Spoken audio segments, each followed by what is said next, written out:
ಹಸ್ತಮೈಥುನ ಮಾಡಿಕೊಳ್ಳುವ ಸಮಸ್ಯೆಗಳು. ಅದನ್ನು ಮಾಡೋದ್ರಿಂದ ದೇಹದಲ್ಲಿ ಹಲವಾರು ರೀತಿಯ ಸಮಸ್ಯೆಗಳು ಉಂಟಾಗ್ತವೆ. ಅದೊಂದು ದುಶ್ಚಟವಾಗಿ ನಮ್ಮನ್ನು ನಿರಂತರವಾಗಿ ಕಾಡ್ತದೆ. ಓಜಸ್ಸು ತೇಜಸ್ಸು ಪ್ರಾಣವೇ ಹಾಳಾಯ್ತಂದರೆ ಆರೋಗ್ಯ ಸಂಪೂರ್ಣವಾಗಿ ಕಡಿಮೆ ಆಗುತ್ತೆ. ಈ ಆಟೋ ಇಮ್ಯೂನ್ ಡಿಸೀಸ್ಗಳು ಹೆಚ್ಚಾಗಲಿಕ್ಕೆ ಪ್ರಾರಂಭ ಆಗ್ತವೆ.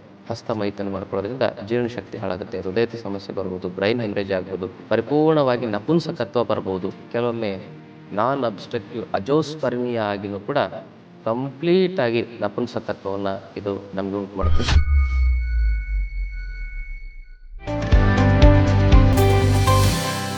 ಶ್ರೀ ಗುರು ಬಸವಲಿಂಗಾಯ ನಮಃ. ಓಂ ನಮಃ ಶಿವಾಯ. ಸರ್ವರಿಗೂ ಶರಣು ಶರಣಾರ್ಥಿ. ಆತ್ಮೇಲೆ ಇವತ್ತಿನ ಸಂಚಿಕೆಯಲ್ಲಿ ಹಸ್ತಮೈಥುನ ಮಾಡಿಕೊಳ್ಳುವ ಸಮಸ್ಯೆಗಳು. ಇದರಿಂದ ಉಪಯೋಗಗಳು ಏನೂ ಇಲ್ಲ. ಉಪಯೋಗ ಮತ್ತು ಸಮಸ್ಯೆ ಅನ್ನೋದನ್ನು ನಾವು ಲೆಕ್ಕ ಹಾಕಿದ್ರೆ ಉಪಯೋಗ ತುಂಬ ನಗಣ್ಯ ಅಂತ ಹೇಳ್ಬೋದು. ಏನೋ ಒಂದು ಆ ವಿಕಾರ ಆ ಕ್ಷಣಕ್ಕೆ ಮಾತ್ರ ನಮಗೆ ಏನಾಗುತ್ತೆ, ಕಮ್ಮಿ ಆಗುತ್ತೆ. ಆದರೆ ಅದನ್ನು ಮಾಡೋದ್ರಿಂದ ದೇಹದಲ್ಲಿ ಹಲವಾರು ರೀತಿಯ ಸಮಸ್ಯೆಗಳು ಉಂಟಾಗ್ತವೆ, ಭಯಾನಕ ಸಮಸ್ಯೆಗಳು. ಅದೊಂದು ದುಶ್ಚಟವಾಗಿ ನಮ್ಮನ್ನು ನಿರಂತರವಾಗಿ ಕಾಡ್ತದೆ. ನಮ್ಮ ಆಯುರ್ವೇದದಲ್ಲಿ ರಸರಕ್ತ ಮಾಂಸ ಮೇಧ ಅಸ್ಥಿಮಜ್ಜ ಶುಕ್ರ ಅಂಥೇಳಿ ಸಪ್ತಧಾತುಗಳ ಉಲ್ಲೇಖ ಇದೆ. ಸಪ್ತಧಾತುಗಳ ಸಾರಭಾಗವೇ ಓಜಸ್ಸು ತೇಜಸ್ಸು ಪ್ರಾಣ.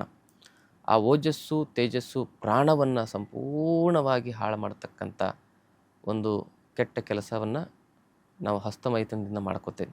ಓಜಸ್ಸು ತೇಜಸ್ಸು ಪ್ರಾಣವೇ ಹಾಳಾಯ್ತಂದರೆ ಆರೋಗ್ಯ ಸಂಪೂರ್ಣವಾಗಿ ಕಡಿಮೆ ಆಗುತ್ತೆ. ಇಮ್ಯುನಿಟಿ ಪವರ್, ರೆಸಿಸ್ಟೆನ್ಸ್ ಪವರ್ ಕಮ್ಮಿ ಆಗುತ್ತೆ.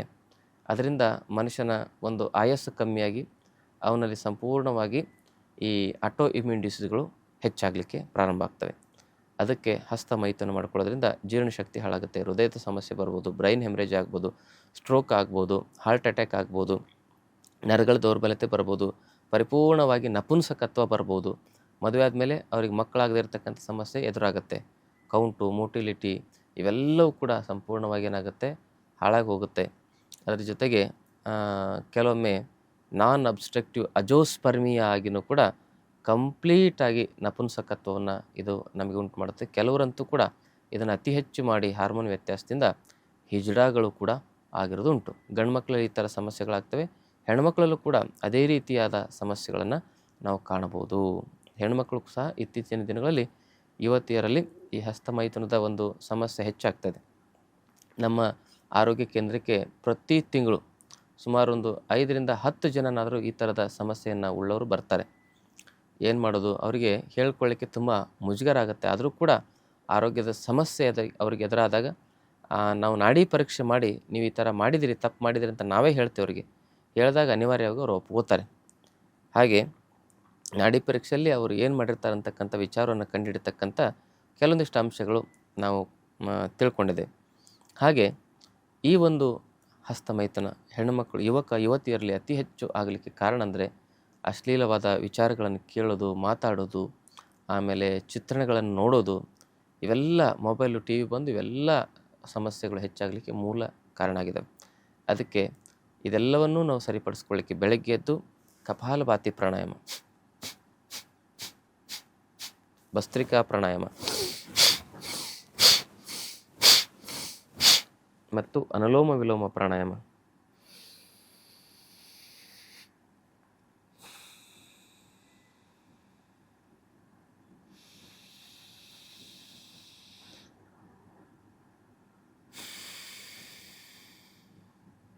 ಹಾಗೆಯೇ ಭ್ರಾಮರಿ ಪ್ರಾಣಾಯಾಮ,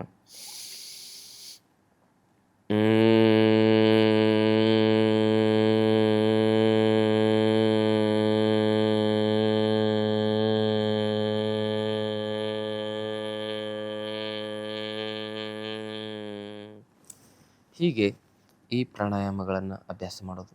ಭಸ್ತ್ರಿಕಾ 5 ನಿಮಿಷ, ಕಪಾಲಭಾತಿ 10 ನಿಮಿಷ, ಅನುಲೋಮ ವಿಲೋಮ 15 ನಿಮಿಷ, ಭ್ರಾಮರಿ ಒಂದು 5 ನಿಮಿಷ, ಈ ರೀತಿ ಪ್ರಾಣಾಯಾಮ ಪ್ರತಿನಿತ್ಯ ಮಾಡಿ. ನಿಮಗೆ ಅದನ್ನು ಮಾಡಬೇಕಂತ ಮನಸ್ಸೇ ಬರೋದಿಲ್ಲ. ಏನಾಗುತ್ತೆ, ಕುಚಿತ್ತ ಒಳಿದು ಸುಚಿತ್ತವಾಗುತ್ತೆ. ಅಂದರೆ ಕೆಟ್ಟ ಚಿತ್ತ ಇರ್ತದಲ್ಲ ಅವೆಲ್ಲ ಪರಿವರ್ತನೆಯಾಗಿ ನಮ್ಮ ಚಿತ್ತ ಶುದ್ಧಿಯಾಗುತ್ತೆ. ಯೋಗಶ್ಚಿತ್ತವೃತ್ತಿ ನಿರೋಧ ಅಂತ ಕರೀತಾರೆ. ಆ ಒಂದು ಚಿತ್ತವೃತ್ತಿಯನ್ನು ನಾವು ಸ್ವಚ್ಛ ಮಾಡ್ಕೋಬೋದು. ಮನಸ್ಸಿನ ದೋಷಗಳಂದರೆ ಆವರಣ, ಮಲ, ವಿಕ್ಷೇಪ. ಆವರಣ ಅಂದರೆ ಮನಸ್ಸು ಏನಾಗಿರ್ತದೆ ಅಂದರೆ ಕೆಟ್ಟ ಮಾಯೆ ಅನ್ನೋ ಪದರು ಕರಡಿ ಮೇಲೆ ಏನಾದರೂ ಒಂದು ಬಟ್ಟೆ ಹಾಕಿದರೆ ಕನ್ನಡಿಯಲ್ಲಿ ಮುಖ ಕಾಣಲ್ಲ, ಕನ್ನಡಿ ಇದ್ದರೂ ಕೂಡ. ಅದೇ ರೀತಿ ನಮ್ಮ ಮನಸ್ಸನ್ನು ಕನ್ನಡಿ ಮುಂದೆ ಮಾಯೆ ಅನ್ನುವ ಪರದೆ ಇರ್ತದೆ. ಅದಕ್ಕೆ ಆವರಣ ದೋಷ ಅಂತ ಕರೀತಾರೆ. ಮಾಯೆ ಅಂದರೆ ಇದೆ, ಹೊರಗಿರ್ತಕ್ಕಂಥ ವ್ಯಾಮೋಹ, ಕಣ್ಣಿನ ಆಸೆಗಾಗಿ, ಕಣ್ಣಿನ ವ್ಯಾಮೋಹಕ್ಕಾಗಿ ನಮ್ಮ ಈ ಥರ ಸಮಸ್ಯೆಗಳು ಹೆಚ್ಚಾಗ್ತವೆ. ಏನೇನೋ ನೋಡೋದು, ಕೆಟ್ಟದನ್ನು ನೋಡೋದು, ಪರಸ್ತ್ರೀಯರನ್ನ ಪರಪುರುಷರನ್ನ ವ್ಯಾಮೋಹದ ದೃಷ್ಟಿಯಿಂದ ನೋಡೋದು, ಇಂಥ ಸಮಸ್ಯೆಗೆ ಮೂಲ ಕಾರಣ. ಅದಕ್ಕೆ ಆವರಣ ದೋಷ ಅಂತ ಹೇಳ್ತಾರೆ.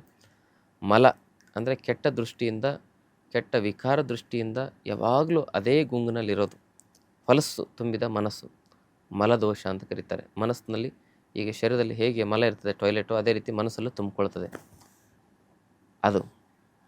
ಆಮೇಲೆ ವಿಕ್ಷೇಪ ಅಂದರೆ ಯಾವಾಗಲೂ ಮನಸ್ಸು ಸ್ಥಿರ ಇರೋದಿಲ್ಲ. ಕನ್ನಡಿ ಹೊಯ್ದಾಡಿದರೆ ಮುಖ ಹೆಂಗೆ ಕಾಣೋದಿಲ್ವೋ ಹಾಗೆ ಮನಸ್ಸು ಅನ್ನುವ ಕನ್ನಡಿ ಯಾವಾಗಲೂ ಹೊಯ್ದಾಡ್ತಾ ಇರ್ತದೆ. ಆವಾಗ ಸರಿಯಾಗಿ ನಮ್ಮ ಸ್ವಸ್ವರೂಪ, ನಾನು ಯಾರು, ನಾನು ಇದಕ್ಕೆ ಬಂದಿದ್ದೀನಿ, ನನ್ನಿಂದ ಸಮಾಜ ಉದ್ಧಾರ ಆಗಬೇಕಾಗಿದೆ, ಈ ಯೌವನದಲ್ಲಿ ನಾನು ಸಮಾಜಕ್ಕೆ ಏನಾದರೂ ಒಂದು ಕೊಡುಗೆ ಕೊಡಬೇಕಾಗಿದೆ, ನಾನು ಸತ್ತ ಮೇಲೂ ಕೂಡ ನನ್ನ ಹೆಸರು ಜನ ಆಗಿದೆ, ಅಂಥ ಹೆಸರನ್ನು ನಾನು ಅಂಥ ಒಂದು ಕಾರ್ಯವನ್ನು ಮಾಡಬೇಕು, ಅಂಥ ಧೈರ್ಯ, ಸ್ಥೈರ್ಯ, ವೀರ್ಯ, ಶಕ್ತಿ ನನ್ನಲ್ಲಿ ಇರಬೇಕು ಅನ್ನುವ ಆ ಒಂದು ಅಂಶವನ್ನೇ ಮರೆತು ಇಂಥ ಎಲ್ಲ ಹ್ಯಾಬಿಟ್ನಲ್ಲಿ ಅವರು ಒದ್ದಾಡ್ತಾ ಇರ್ತಾರೆ. ಅದಕ್ಕೆ ಆವರಣ, ಮಲ, ವಿಕ್ಷೇಪ ದೋಷ ಅಂತಕ್ಕಂಥದ್ದು ಮನಸ್ಸಿಗೆ ಕಾಡ್ತಾ ಇರ್ತವೆ. ಅವೆಲ್ಲವನ್ನು ಶುದ್ಧೀಕರಣ ಮಾಡಲಿಕ್ಕೆ ಈ ಒಂದು ಪ್ರಾಣಾಯಾಮಗಳು ಉಪಯುಕ್ತವಾಗ್ತವೆ. ಪ್ರತಿ ದಿವಸ ಈ ಪ್ರಾಣಾಯಾಮ ಮಾಡಿ, ಸೂರ್ಯ ನಮಸ್ಕಾರವನ್ನು ಮಾಡಿ, ವೈದ್ಯಶ್ರೀ ಚನ್ನಬಸವಣ್ಣ ಸೂರ್ಯ ನಮಸ್ಕಾರ ಅಂತ ಯೂಟ್ಯೂಬ್ನಲ್ಲಿ ಟೈಪ್ ಮಾಡಿ, ನಾವು ಯೂಟ್ಯೂಬ್ನಲ್ಲಿ ಸೂರ್ಯ ನಮಸ್ಕಾರ ಹೇಗೆ ಮಾಡೋದು ಅಂತ ಹೇಳಿದ್ದೀವಿ. ಮತ್ತು ಕಪಾಲಭಾತಿ, ಭ್ರಾಮರಿ, ಅನುಲೋಮ ವಿಲೋಮ ಪ್ರಾಣಾಯಾಮದ ಬಗ್ಗೆ ವಿಸ್ತೃತವಾದ ಮಾಹಿತಿಯನ್ನು ಕೊಟ್ಟಿದ್ದೇವೆ.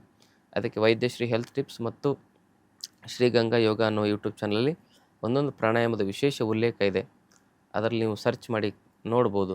ವೈದ್ಯಶ್ರೀ ಚನ್ನಬಸವಣ್ಣ ಪ್ರಾಣಾಯಾಮ ಅಂತ ಟೈಪ್ ಮಾಡಿದ್ರೆ ಅಲ್ಲೂ ಕೂಡ ನಿಮಗೆ ಪ್ರಾಣಾಯಾಮಗಳ ಬಗ್ಗೆ ವಿಶೇಷ ಮಾಹಿತಿ ಸಿಗ್ತವೆ ಅಂತಕ್ಕಂಥ ಮಾತನ್ನು ಹೇಳ್ತಾ, ಆತ್ಮೇಲೆ ಪ್ರಾಣಾಯಾಮ ಮಾಡೋದು, ಮೆಡಿಟೇಷನ್ ಮಾಡೋದು, ಇಷ್ಟಲಿಂಗ ಧ್ಯಾನವನ್ನು ಮಾಡೋದು, ಕೈಯಲ್ಲಿ ಇಷ್ಟಲಿಂಗ ಇಟ್ಕೊಂಡು ಅದನ್ನು ನೋಡ್ತಾ ಕೂತ್ಕೊಳ್ಳೋದು, ಹೀಗೆ ಮಾಡೋದ್ರಿಂದ ಆ ಒಂದು ಮೆದುಳಿನಲ್ಲಿರ್ತಕ್ಕಂಥ ಮೆಲಟೋನಿನ್ ಹಾರ್ಮೋನ್ ಚೆನ್ನಾಗಿ ಸ್ರವಿಕೆಯಾಗಿ, ಫೀಲ್ ಗುಡ್ ಹಾರ್ಮೋನುಗಳು ಸ್ರವಿಕೆಯಾಗಿ, ಆಮೇಲೆ ಸ್ಟ್ರೆಸ್ ಹಾರ್ಮೋನ್ಸ್ಗಳು ಸಂಪೂರ್ಣವಾಗಿ ಕಮ್ಮಿಯಾಗಿ ನಾವು ಅದ್ಭುತವಾಗಿ ಒಳಗಡೆಯಿಂದ ಪರಿವರ್ತನೆ ಆಗ್ತೇವೆ. ಇದನ್ನು ಬಿಡಬೇಕು ಅಂತ ನಾವು ಎಷ್ಟು ಮನಸ್ಸು ಮಾಡ್ತೇವಲ್ಲ ಅಷ್ಟೇ ಹೆಚ್ಚಾಗುತ್ತೆ. ಆದರೆ ಒಳಗಡೆಯಿಂದ ಹಾರ್ಮೋನ್ಸ್ಗಳ ಬ್ಯಾಲೆನ್ಸ್ ಆಯಿತು ಅಂದರೆ ಆ ಒಂದು ದುಶ್ಚಟವನ್ನು ನಾವು ಬಿಟ್ಟು ಆರೋಗ್ಯ ಮತ್ತು ನೆಮ್ಮದಿಯಿಂದ ಬದುಕಬಹುದು ಅಂತಕ್ಕಂಥ ಮಾತನ್ನು ಹೇಳ್ತಾ, ಆದಷ್ಟು ಮೊಬೈಲ್ ಟಿ ವಿ ಬಳಸೋರು ಅದರಲ್ಲಿ ಅಶ್ಲೀಲವಾದ ವಿಚಾರಗಳನ್ನು, ಅನೈತಿಕವಾದ ವಿಚಾರಗಳನ್ನು ನೋಡೋದನ್ನು ಕಮ್ಮಿ ಮಾಡಿ ಅಂತಕ್ಕಂಥ ವಿಚಾರವನ್ನು ಹೇಳ್ತಾ, ಕಮ್ಮಿ ಮಾಡಿ ಅಂತ ಹೇಳಿದ್ರೆ ಬಿಟ್ಟೇ ಬಿಡಿ. ಕಮ್ಮಿ ಮಾಡಂದರೆ ನೀವು ಸ್ವಲ್ಪ ನೋಡೋ ಜನ ಇದ್ದೀರಿ, ಅದನ್ನು ಸಂಪೂರ್ಣವಾಗಿ ಬಿಟ್ಟು ನಿಮ್ಮ ಜೀವನದ ನೈತಿಕತೆಯನ್ನು, ಆರೋಗ್ಯವನ್ನು ನೀವು ಕಾಪಾಡಿಕೊಳ್ಳಿ ಅಂತಕ್ಕಂಥ ವಿಚಾರವನ್ನು ತಿಳಿಸ್ತಾ ಇವತ್ತಿನ ಸಂಚಿಕೆಯನ್ನು ಮುಗಿಸ್ತೇನೆ. 5 ದಿನದ ಆರೋಗ್ಯ ಶಿಬಿರ ನಮ್ಮ ಆರೋಗ್ಯ ಕೇಂದ್ರದಲ್ಲಿ ಪ್ರತಿ ತಿಂಗಳು ನಡೀತಾ ಇದೆ. ಅದಕ್ಕೆ ಮಕ್ಕಳಿಂದ ವಯೋವೃದ್ಧರವರೆಗೆ ಎಲ್ಲರೂ ಕೂಡ ಭಾಗವಹಿಸ್ಬೋದು. ಅಲ್ಲಿ ಯಾವ್ಯಾವ ವಯಸ್ಸಿಗೆ ಏನೇನು ಯೋಗ ಮಾಡಬೇಕು, ರೋಗವೇ ಬರದಂತೆ 100 ವರ್ಷ ಆರೋಗ್ಯ ನೆಮ್ಮದಿಯಿಂದ ಹೇಗಿರಬೇಕು ಅನ್ನೋದನ್ನು ತಿಳಿಸ್ಕೊಡ್ತೇವೆ.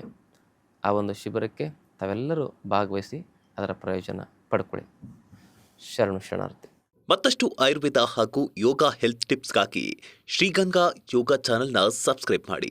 ಹಾಗೆಯೇ ಫೇಸ್ಬುಕ್ ಮತ್ತು ಇನ್ಸ್ಟಾಗ್ರಾಂನಲ್ಲಿ ಮಿಸ್ ಮಾಡದೆ ಫಾಲೋ ಮಾಡಿ.